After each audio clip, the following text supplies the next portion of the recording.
and they threaten to deepen inequalities, especially in developing countries, and with a disproportionate effect on vulnerable groups. For that reason, looking ahead, we need to adopt an articulated joint implementation of WSIS and the Global Digital Compact, and to coordinate these digital governance mechanisms and to avoid duplication, as well as strengthening interoperability and compatibility in regulatory terms between countries. We trust that cooperation mechanisms will help ensure common principles and approaches that protect human rights, as well as advancing the development of local capacities and inclusive technologies, and defending an open, secure, and equitable digital infrastructure. Madam President, we are aware of the risks associated with accelerated technological development, and it is necessary that we protect privacy, the ethical processing of personal data, and also that we combat disinformation, hate speech, and human rights violations in digital environments. We must act together to eradicate all forms of sexual and gender-based violence that are facilitated by technologies and which limit the full participation of women in the digital environment and prevent them from benefiting from it. Lastly, we call for the mobilization of adequate and predictable funding for digital infrastructure and for capacity building, ensuring the effective participation of the Global South in the information society. Thank you very much. I thank the distinguished representative of Colombia. I now give the floor to the distinguished representative of Brazil.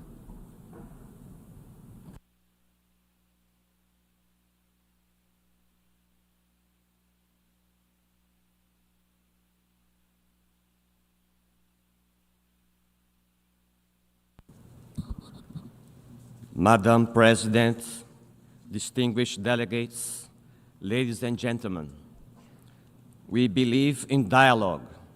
We believe in diplomacy. We believe in the UN. We are about to conclude the WSIS Plus 20 review process. These are the final moments of a long journey and not an easy one, trying to strengthen, make it more effective, and update the governance of the global digital ecosystem. The results of this collective endeavor may not be the ideal outcome for many delegations. It was, however, the compromise that we, member states and other stakeholders, were able to achieve given the circumstances we had to face along the way.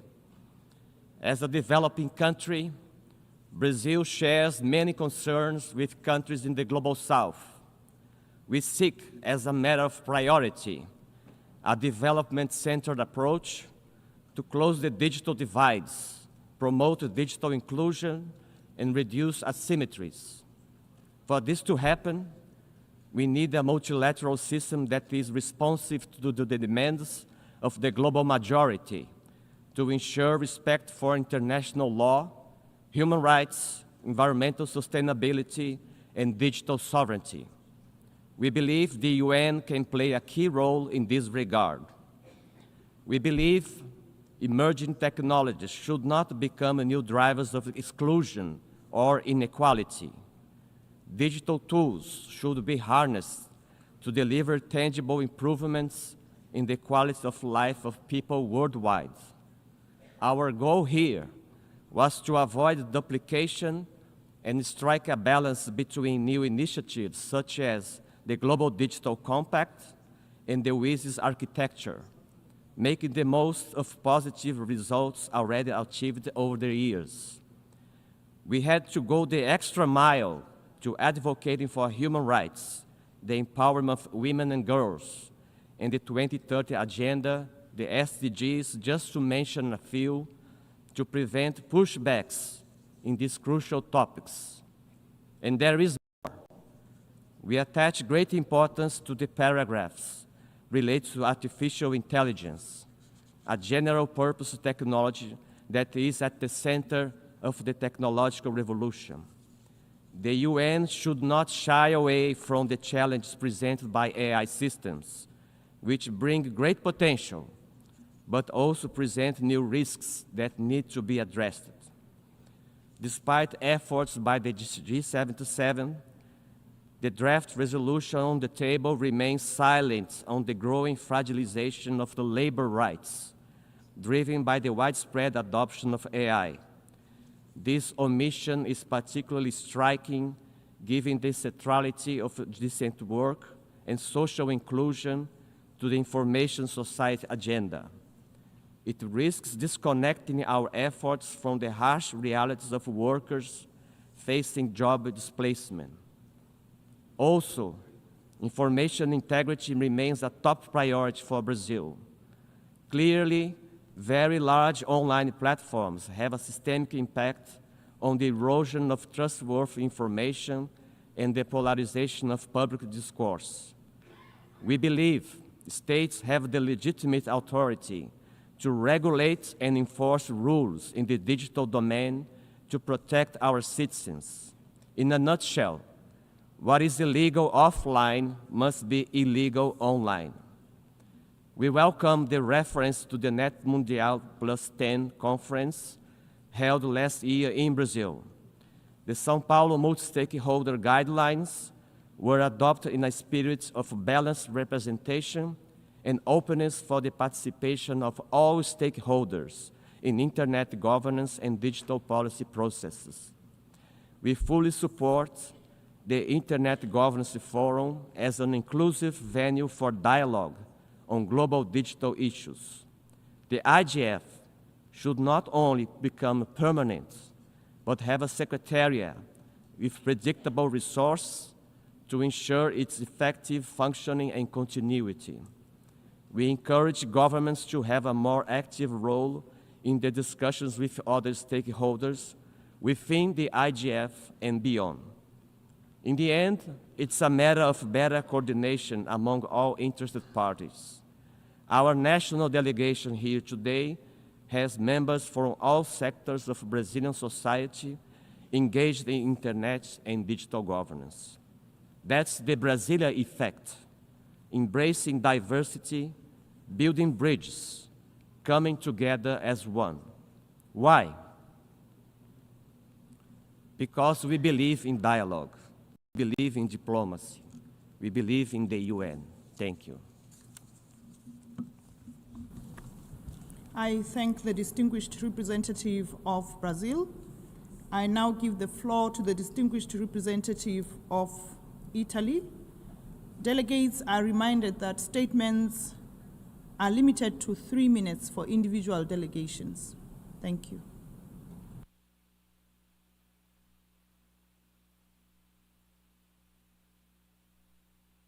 Madam President, distinguished delegates, dear friends. Italy fully aligns itself with the statement delivered by the European Union delegations and wishes to add what follows from the national perspective. The World Summit on Information Society stands at the heart of global efforts to harness the power of information and communication technologies for social and economic development. Since its inception in 2003, WSIS has provided a vital platform for governments, private sector, civil society and technical communities to work together in shaping the future of the digital world. The challenges and opportunities presented by the digital revolution are profound. As the world becomes increasingly interconnected, the need for policies that promote inclusive development, universal access to digital technologies, and the respect of human rights online is greater than ever. Italy has been a firm advocate of this vision. We believe that technology must serve as a tool for empowerment, equality, and sustainability. For this reason, Italy remains deeply committed to fostering a digital ecosystem that is inclusive, accessible, ethical, and designed to benefit all people, in line with the achievement of the SDGs. Central to the success of WSIS is the multi-stakeholder approach. The latter recognizes that no single group or sector can shape the future of the digital space alone. Governments, business, civil society, and technical communities must all come together to collaborate, share knowledge, and find solutions that are both effective and equitable. Italy is an active supporter of this approach to ensure that digital policies reflect the diverse needs and priorities of all stakeholders. Furthermore, we recognize the crucial role of the Internet Governance Forum in supporting this inclusive model. The IGF was established to provide a platform for open and transparent discussion on the governance of the Internet that are not limited to governments. The IGF ensures that all voices, from governments to civil society, are heard in shaping the rules and norms that guide the global digital landscape. Bearing in mind the importance of this approach, in 2023, Italy established a national IGF committee which offers an opportunity for exchange of views to all relevant stakeholders. Being the IGF a very precious tool for the benefit of society, Italy welcomes the establishment of its permanent mandate through this outcome document. In closing, Italy will continue to support the advancement of WSIS. We are committed to ensuring that by upholding fundamental principles, identifying resources, and building capacity, together we can shape a secure and prosperous digital future for all people and communities, where no one is left behind. I thank you. I thank the distinguished representative of Italy. I now give the floor to the distinguished representative of Namibia.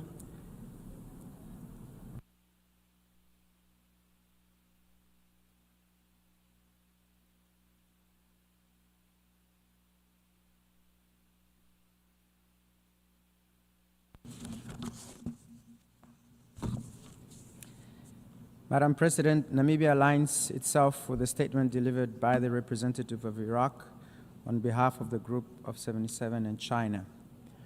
We reaffirm our collective commitment to building a people-centered, inclusive, and development-oriented information society. Information and communication technologies play a central role in advancing education, improving healthcare delivery, strengthening public administration, and expanding economic opportunities, particularly for youth, women, and those in rural communities.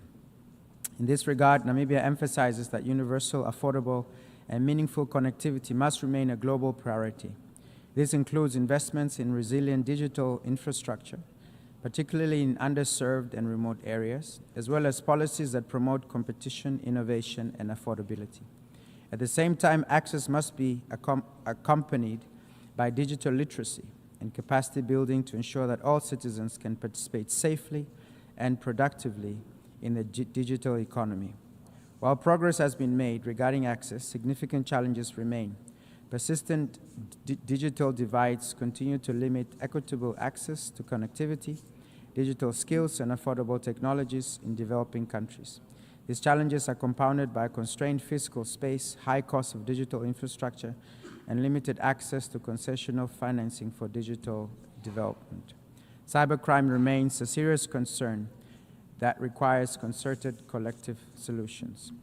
Furthermore, there's a need to establish a global governance framework on artificial intelligence in order to mitigate associated risks. Madam President, in 2023, Namibia became the first country in Southern Africa to launch the National Internet Universality Indicators Assessment as part of its commitment to building an inclusive, people-centered information society in line with the WSIS Plus 20 action lines and the objectives of the Pact for the Future Annex 1, namely the Global Digital Compact.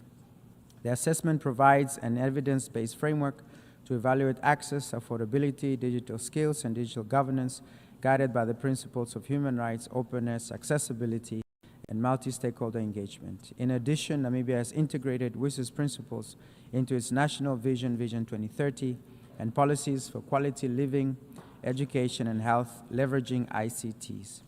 Namibia further highlights the critical role of international cooperation and multi-stakeholder partnerships in advancing the WSIS Plus 20 action lines. Governments, the private sector, civil society, academia, international organizations must work together to mobilize resources, share knowledge, transfer technology, and support nationally driven digital strategies aligned with development priorities. In conclusion, Namibia reaffirms her commitment to the WSIS vision and looks forward to continued collaboration to ensure that digital technologies serve as a force for inclusion, resilience, and sustainable development for all.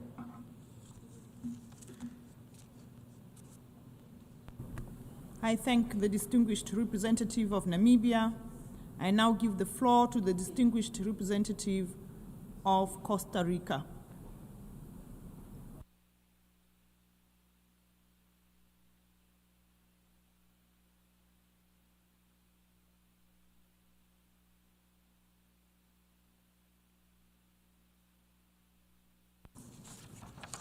Muchas gracias. Thank you very much, Madam President. The Geneva and Tunis architecture requires an update in light of the extreme concentration of digital power and the risks posed by increasingly complex artificial intelligence systems. This is the challenge facing WSIS Plus 20. Allow me to share 3 reflections.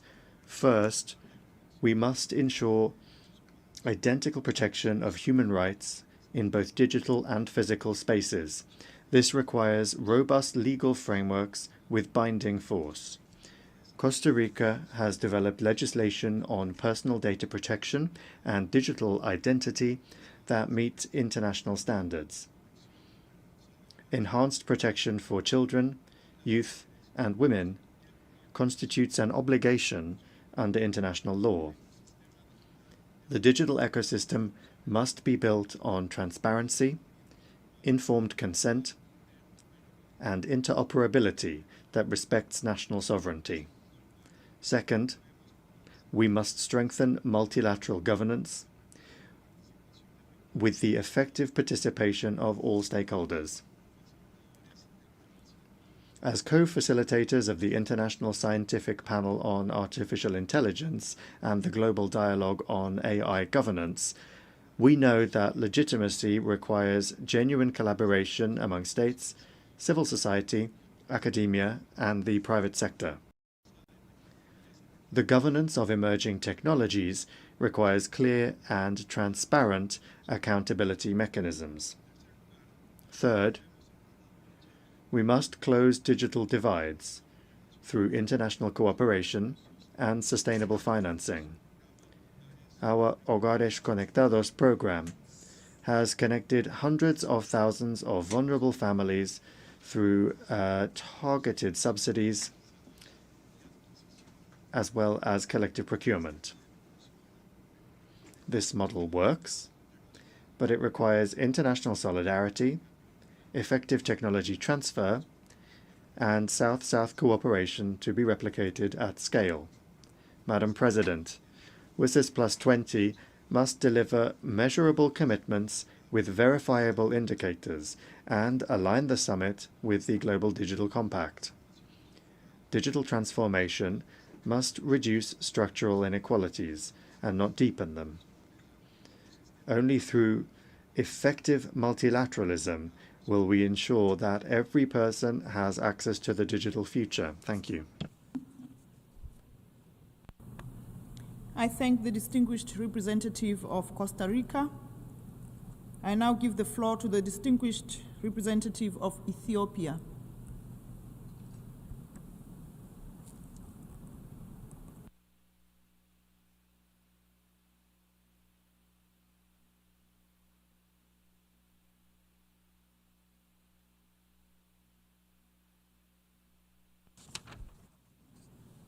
Thank you, Madam President.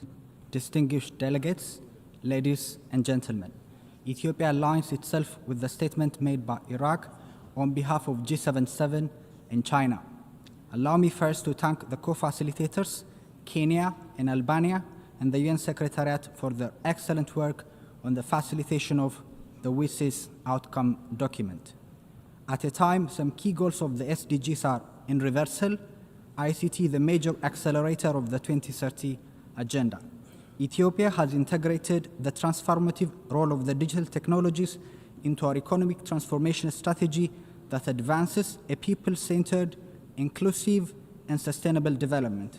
Under the leadership of Prime Minister Abiy Ahmed, investment in people, innovation, and digital transformation is at the front and center of a digital Ethiopia that is strong, sovereign, and ready to seize future opportunities.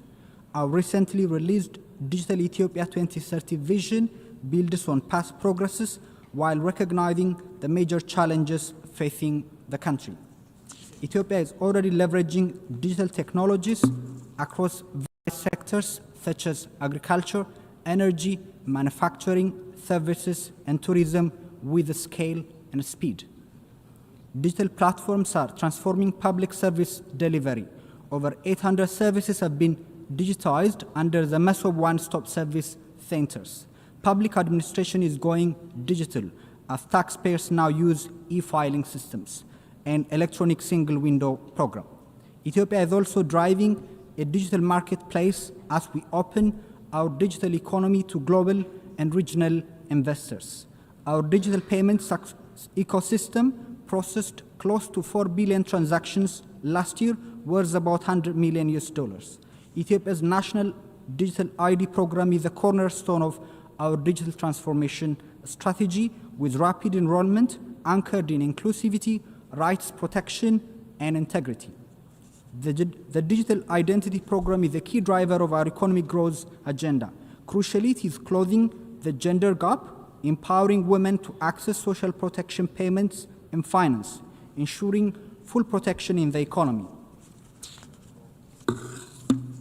While expanding, the program now serves more than 25 million people, laying the groundwork for trust and efficiency in both government and business. However, several challenges persist in key areas. These include limited digital literacy, infrastructure and usage gaps, high logistics cost, cyber threats, and a digital economy contributing just a modest portion of gross domestic product. The government is aligning resources, partnerships, and national efforts in its commitment to drive meaningful, lasting, and human-centered progress. Excellencies, as we look forward to the next 2 decades, global cooperation and governance must be focused on addressing the significant and persistent digital divides between and within countries and regions. Ethiopia stands ready to work with all partners in fully utilizing the unprecedented potential of ICTs to contribute to prosperity and sustainable development. I thank you. I thank the distinguished representative of Ethiopia. I now give the floor to the distinguished representative of Ukraine.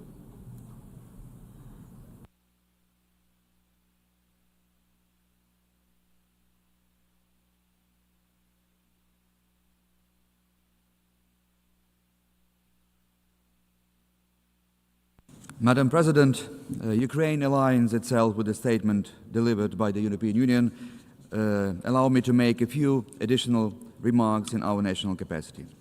Ukraine thanks the President of the Assembly for convening this high meeting.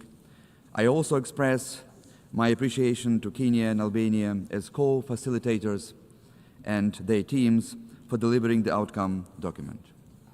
Ukraine is proud of its digital transformation and a little self-aware too. After all, we are a country where Russian missiles and drones make headlines every night, but our Wi-Fi still works, proving that digital progress requires resilience, creativity, and very often a sense of humor. Digitalization is a powerful enabler of sustainable development, innovation, and inclusive growth. Despite the grave consequences of Russia's ongoing war of aggression, Ukraine continues to advance its digital transformation. We are proud that Ukraine has moved from 102nd to the 5th place in the online service index of the UN e-Government Development Index. Our national digital platform, DIA, in English Action, provides more than 100 public services to over 22 million users, ensuring access to documents, social support, and business services fully online. We have learned that even under pressure of deadly Russian bombs and power cuts, Ukrainians can click, tap, and log in, often much faster than the hackers trying to disrupt us. This is digital resilience at its finest. To ensure uninterrupted education during wartime, Ukraine created MRIA, in English, The Dream, an online learning platform that allows millions of our children to study remotely despite Russia's deliberate attacks on schools and the energy grid. Let me tell you frankly, teaching remotely during permanent blackouts and air raid alarms requires more courage than any math test for both students and teachers. Another important initiative, Strichka, in English, the ribbon or the band, especially for those who created this platform, also enables to proceed. Ladies and gentlemen, let me stress that at the same time Russian troops deliberately target civilian digital and energy infrastructure, including communication towers and data centers, while large-scale cyber operations and manipulations campaigns undermine trust in cyberspace. But Ukrainian IT teams are relentless. If countering cyber attacks were an Olympic sport, our team would surely be taking gold and still be polite enough to send you a smiling status update afterward. In fact, all these challenges have taught us Ukrainians that resilience is not just about technology, it's about teamwork and the occasional humor to get through the long nights. Madam President, despite all the challenges, Ukraine remains determined to use digital technologies for resilience, recovery, and sustainable growth, and to share its experience with partners pursuing inclusive and secure digital transformation. We are committed to working closely with all partners to ensure the effective implementation of the YSIS Plus 20 outcomes. Despite Russian deadly attacks, power outages, and struggles with understanding every new app update, Ukraine continues to innovate digitally. And perhaps one day an Ivy League university will offer a special course on how Ukraine mastered e-government and remote learning, all while dodging both missiles and pop-up alerts. I thank you, Madam President.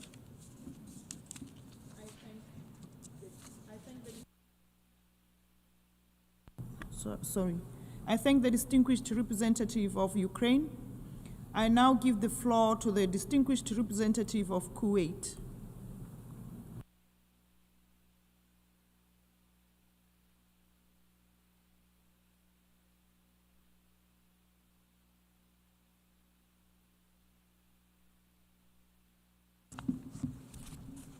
شكرا السيد الرئيس.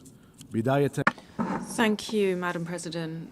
At the outset, the state of Kuwait wishes to thank you for convening this meeting, and we thank member states and Kenya and Albania in particular as the co-facilitators. ستثمر عن الوثيقة. We deeply appreciate the efforts undertaken to arrive at this WSIS Plus 20 outcome document. Madam President,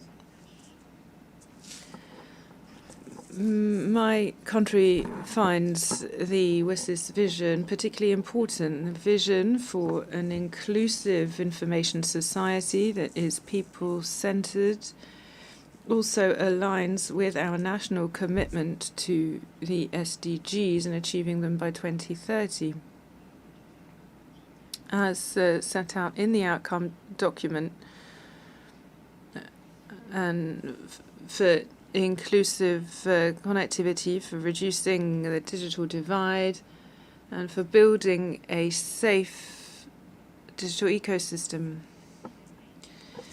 Development is accelerating and technologies are revealing challenges that require our cooperation given the deepening digital divides both within and between countries. We must protect private personal data, and we must allow an opportunity for prosperity. And at the same time, we must ensure that no one is left behind. In this regard, my country reiterates our attachment and the importance of international efforts to achieve digital cooperation in relation to digital governance as set out in the outcome document. Madam President, my country is convinced that the digital transformation is a crucial goal for socioeconomic development. This again is in line with our National Development Plan through 2035, which is based on a knowledge economy.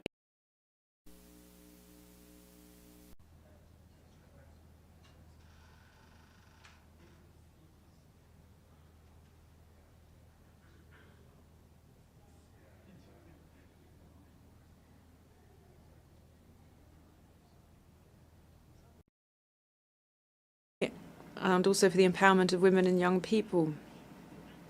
We believe that we must invest in skills. These are the main efforts we must undertake to close the digital divide. Thanks to our fund, we have been able to mobilize resources for the sake of infrastructure in more than 100 countries. And we do so because we believe that this kind of investment in the digital sphere is an investment in the future and in our populations. Madam President, we hail a strengthened role for the UN under WSIS and the Global Digital Compact. AI governance, to put AI at the service of humanity, is necessary, and we must also ensure that human rights are respected. In conclusion, my country reiterates its commitment to work with all friendly and brotherly countries to ensure a sustainable transformation that will allow all countries of the world to make progress and to see prosperity for the future. I thank you. I thank the distinguished representative of Kuwait. I now give the floor to the distinguished representative of Eritrea.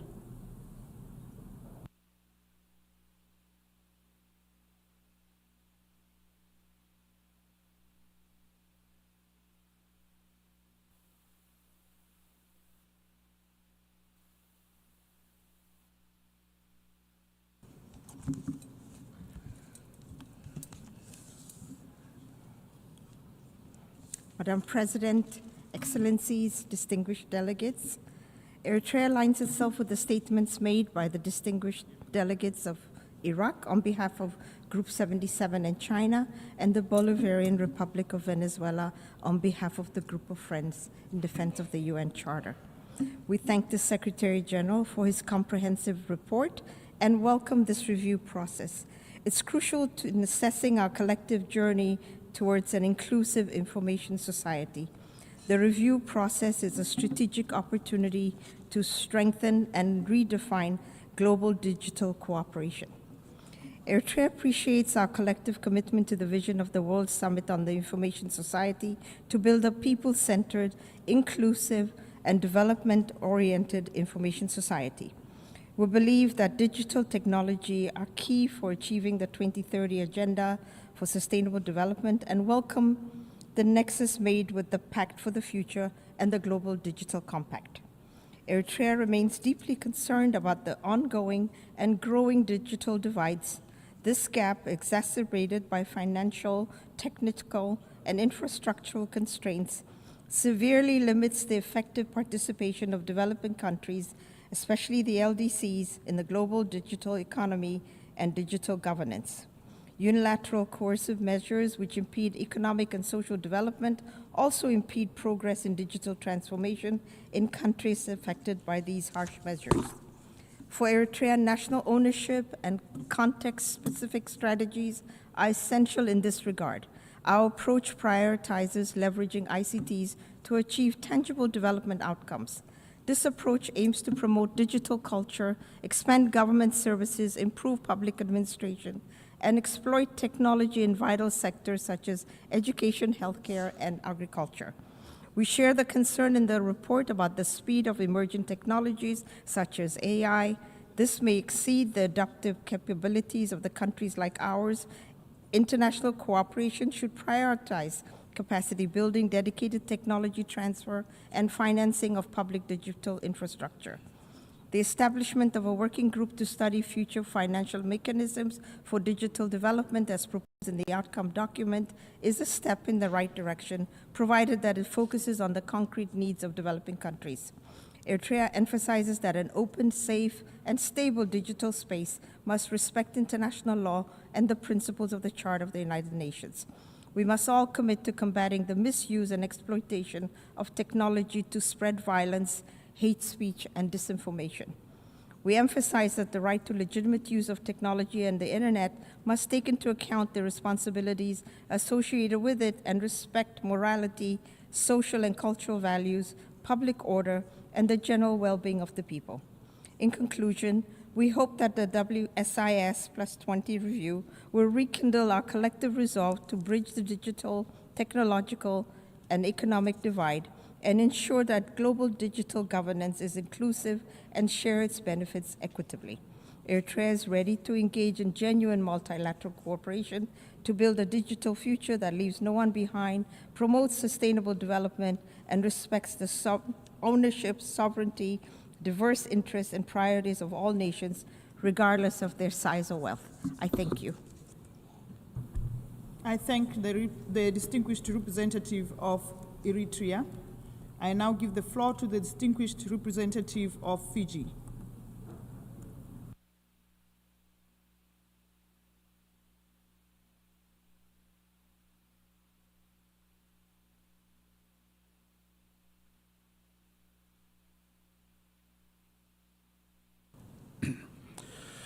Madam President, Excellencies, Fiji stands firmly with the collective voice of the G77 and China as delivered by Iraq and the Pacific Islands Forum members in New York as delivered by Tonga.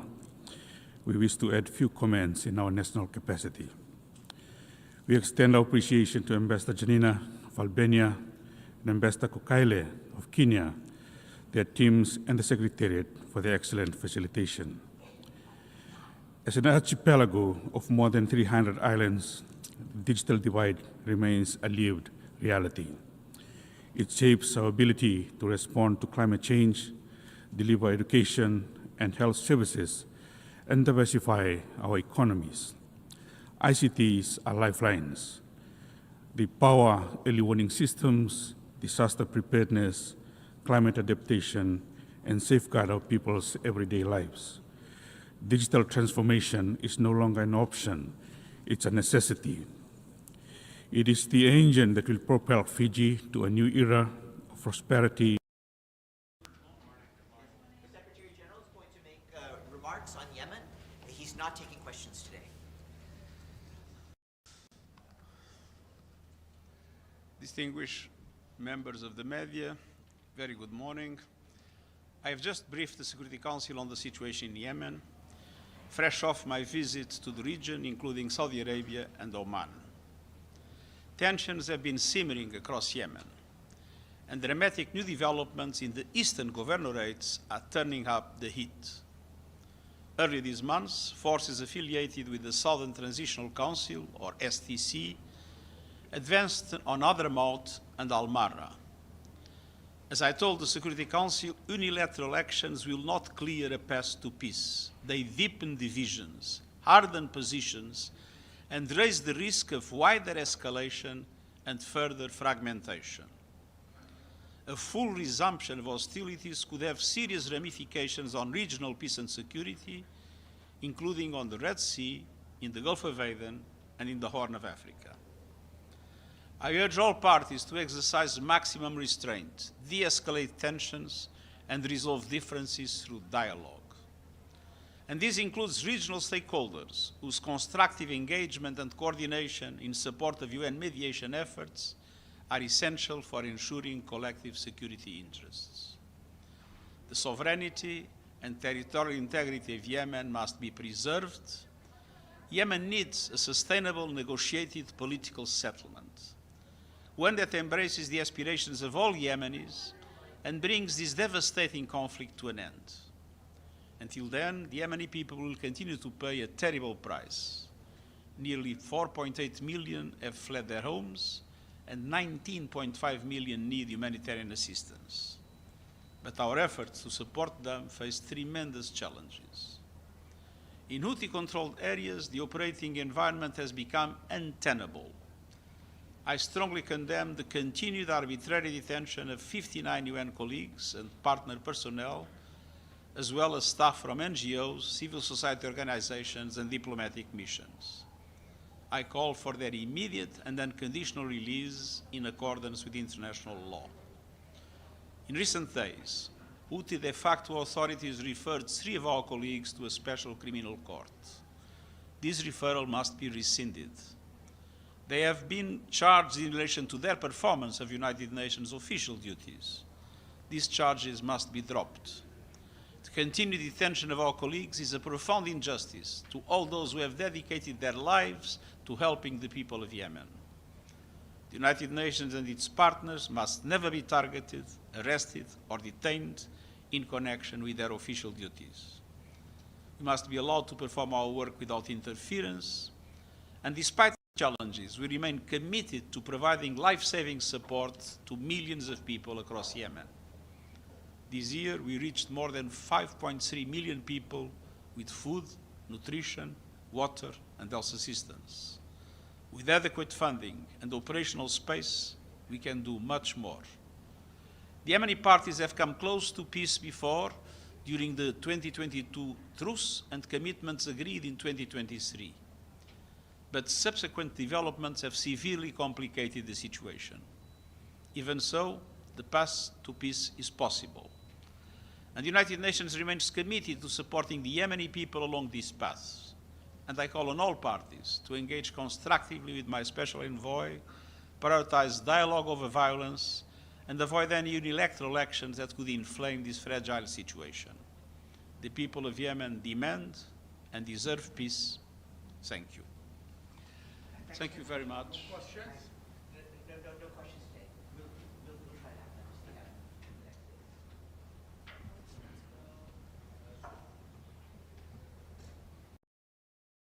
that. Across the digital ecosystem through regulation, accountability, and sustained public education.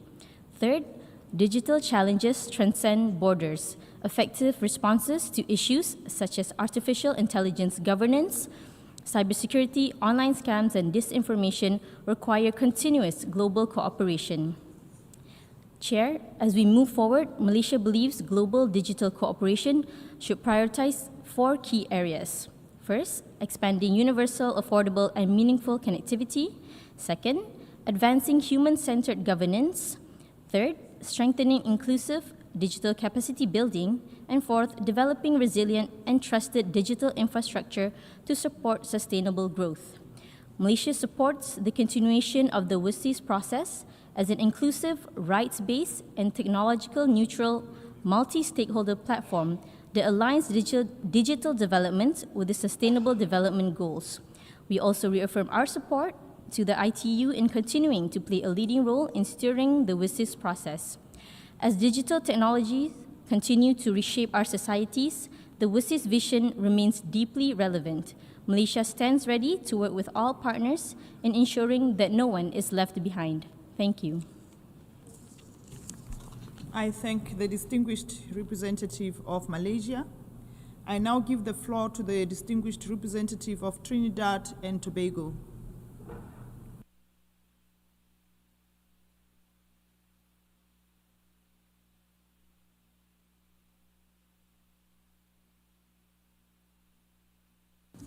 Madam President, Excellencies, distinguished delegates, Trinidad and Tobago aligns itself with the statement delivered on behalf of the G77 and China and welcomes the convening of this high-level meeting and commends all stakeholders for sustaining a vision of an inclusive, people-centered, and development-oriented information society.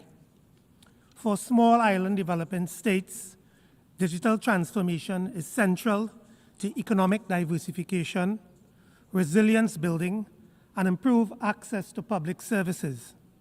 In this regard, Trinidad and Tobago has been advancing a national digital transformation agenda that places innovation, inclusion, and trust at its core. At the national level, Trinidad and Tobago has expanded e-government platforms to enhance service delivery and transparency, including online business registration, customs and tax administration, and digital public procurement systems. We continue to invest in broadband expansion, secure government networks, and the development of local data centers to strengthen digital sovereignty, improve service reliability, and support the growth of the digital economy.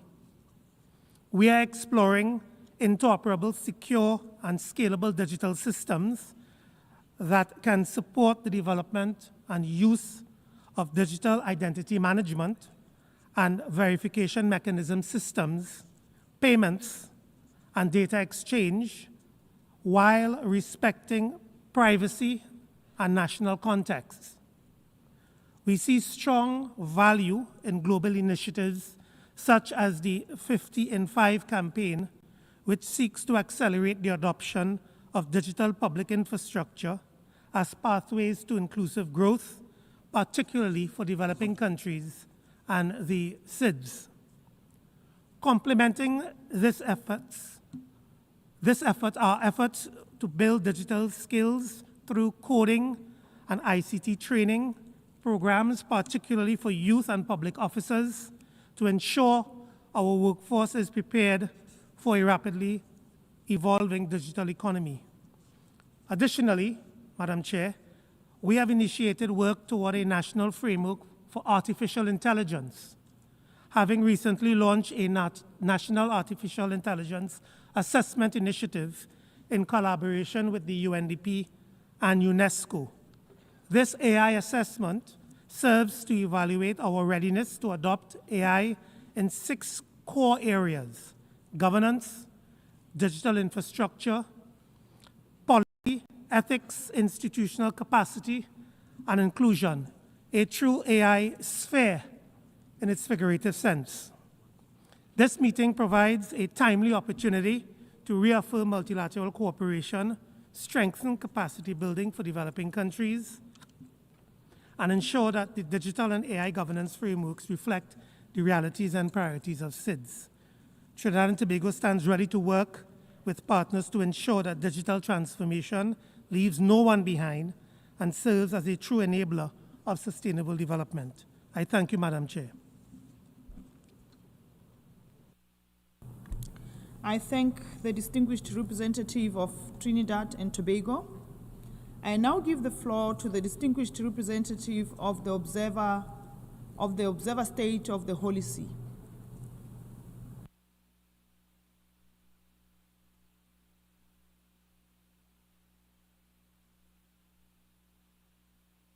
Madam President, the Holy See delegation welcomes the opportunity to address this high-level meeting, which marks 10 years since the first review of the implementation of the outcomes of the World Summit on the Information Society. Advances in information technology, particularly in the digital sphere, offer opportunities for poverty eradication, economic growth, social development, and sustainability. Nevertheless, it must be acknowledged that such advances are not without significant risks, which are contingent upon the choices that are made in their development. This is particularly evident in the field of AI, where ethical reflection and safeguards are essential. As Pope Leo said, artificial intelligence has certainly opened up new horizons for creativity, but it also raises serious concerns about its possible repercussions on humanity's openness to truth and beauty, and capacity for wonder and contemplation. Madam President, the Holy See appreciates the section of the outcome document that pertains to human rights and ethical dimensions of the information society.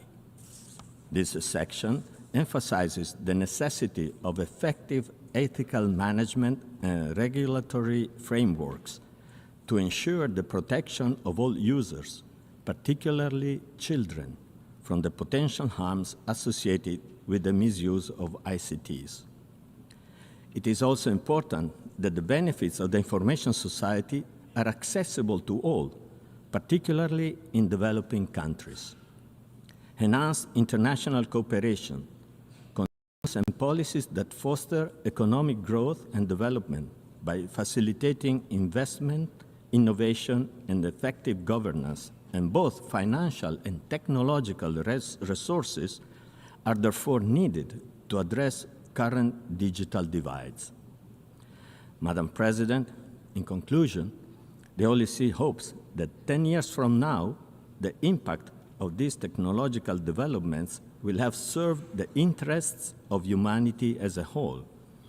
To achieve this, Pompeo said, it is essential to remain oriented toward the dignity of the human person and the common good, and to develop systems that reflect justice, solidarity, and the genuine reverence for life.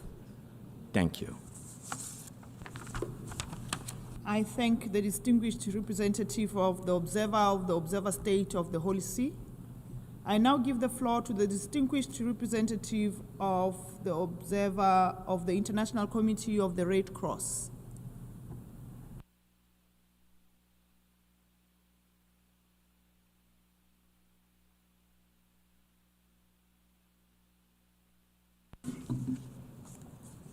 Thank you, Madam President.